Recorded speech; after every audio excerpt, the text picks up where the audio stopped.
Hello mga ka-Twin Bakers! May idea na ba kayo kung anong gagawin natin for today? Kung hindi mo nga type yung video na to, pwede ka mag-scroll up at skip yung video na to. At dahil may naghahanap na ng entry namin para sa poop cake, ay ito na yon. Ready na ba kayong maduwan? Pero syempre, pasintabi lang muna dyan sa mga kumakain. Kasi paniguradong hindi mo matitake yung kalalabasan nito. At di ko nga alam kung bakit nauuso yung ganitong team. Sino ba yung pasimuno ng lahat ng to? Char. At syempre, bago ang lahat, gusto ko nga munang i-shoutout sina Ma'am Princious, Ma'am Ingrid, Ma'am Kate, Ma'am Francis, shoutout din kay Ma'am Tere, kay Ma'am Rose Marie, kay Ma'am Sophie, at kay Ma'am Rialyn. At sa mga gusto magpa-shoutout dyan, comment lang kayo dyan sa ibaba at isasama natin yan sa next vlog. At balik nga tayo dito sa cake. Kanina gumamit ako ng 8x4 na cake at nagmano-mano lang akong cut dito. So ang dami na nga baker na gumagawa ng ganitong theme. Noong una nga sabi ko kay Bira, parang hindi ko kayang gumawa ng mga ganong design ng cake. Tapos bandang huli kinain ko din yung sinabi ko. Tapos sabi ko sa kanya, kung gagawa tayo ng ganitong theme, dapat gawin na lang nating na realistic. So sabi ko nga sa kanya, parang ang common na sa round cake natin ilalagay yung poop. Bakit hindi na lang sa mismong bowl? At sa dito nga na part, nagmano-mano na akong nag-carve. Kasi gagawin ko nga tong toilet bowl. Tapos dito nga sa part, binutasan ko siya ng malaki. Noong una nga, akala ko nga mani-manila yung paggawa ng ganito. Sobrang hirap pala, lalo na yung pagpapakinis. Grabe. Kaya siguro isasuggest ko kung gagawa kayo ng ganito, mas maganda na i-full fondant nyo siya. So since for the content lang naman to, at kami-kami lang din yung kakain, ginawa ko lang siyang soft icing. Kasi sobrang sayang naman kung gagawin ko tong full fondant, diba? Ito, naglagay nga ako ng chocolate ganache para maging stable yung cake. Then, saka ko siya kinaram coat para hindi ako mahirapan sa pagpapakinis. O, diba, hindi pa na-fully finish, pero mukhang bowl na din naman siya, diba? Then, alam nyo ba, sa totoo lang, gusto ko yung mga ganitong bowl lang sa CR, yung hindi mahirap linisin. Ayoko ng maraming anik-anik. So, sa dito nga, nag-start na ako maglagay ng frosting. Sobrang struggle talaga, lalo na dito sa gitna. Hindi ko nga alam kung ano magandang scraper yung gagamitin ko dito. Kasi ang hirap yung pakinisin. At sa bandang huli nga, hindi ko na siya pinakinis ng bongga kasi natatabunan pa naman siya ng ilalagay natin dito. So yan, sorry sa ganitong content. Sa mga sensitive dyan, wag sana kayong magagalit. Kung hindi nyo na lang type yung ganitong content,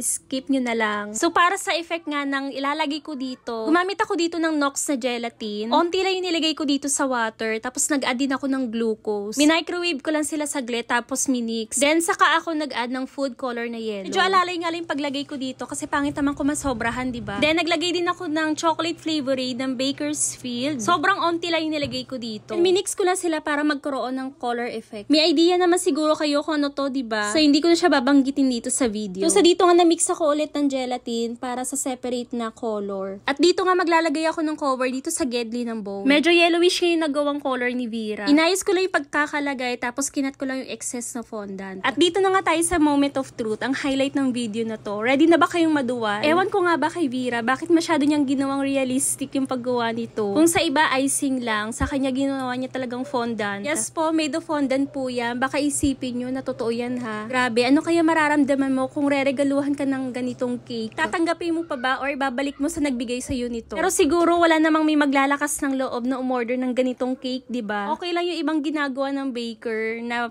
icing, pero yung ganito, sobrang realistic na. Parang di na kayang-ayang kainin. Sa dito nga, nilagay ko na yung water effect na parang isang taong hindi uminom ng tubig base sa color. At dito nga nilagay ko na din yung last batch para dito sa water effect. At syempre, hindi makukumpleto yung cake na to kung walang ganitong effect. So, icing lang din yan. Sobrang icing yan sa ika-cram coat ko ng mga cake. Sana lang talaga hindi mo matimingan na kumakain ka habang pinapanood mo to. At syempre, para may pa-surprise effect, tatabunan natin siya. Grabe, ano kaya magiging reaction nila pag makita nila to? Kung ikaw yung celebrant, kakainin mo pa ba yung birthday cake mo? Sana lang talaga wala may magregalo ng ganitong cake sa'yo.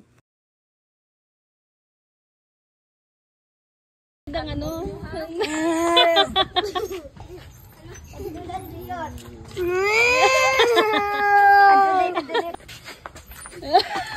Diyan pag ng dua. Matod? Dusugod ba? Nanet? Dali din. Aya. Juto. Ling! Yo, may picture? Kulo ka rin yan. Posible man. Ah, good luck. Dumani. Ano?